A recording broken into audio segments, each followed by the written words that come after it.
मेरा नाम अर्जुन सिंह है। मैं मंदसौर एमपी से आया हूँ। यहाँ आके काफी कुछ सीखना मिला है और क्वालिटी में काफी सुधार हो जाएगा हमारा। पहला इतना क्वालिटी में सुधार नहीं था जितना यहाँ देखा हमने और सीखा है। 3 दिनों की इस ट्रेनिंग में आपको क्या क्या प्रोडक्ट ऐसे सिखाए गए हैं जो हर एक मैन्युफैक्चरर्स को यहाँ आकर के सीखने चाहिए?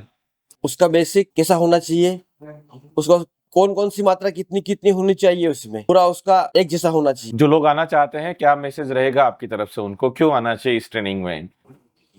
यहाँ आने के बाद उसको पूरा धंधा प्रॉफिट में ही जाएगा। 2 शब्द टेक्नोलॉट टीम के लिए आपकी तरफ से। इनके लिए तो बोलने के लिए सब शब्द कम पड़ेंगे सर, क्या देखें, बाकी फिर भी बहुत अच्छा है। 2 शब्द आपके बेचमेट्स के लिए आपकी तरफ से, जिनके साथ आप 3 दिन रहे हैं। भाइयों जैसा व्यवहार रहा सबसे, बहुत अच्छा। Thank you sir.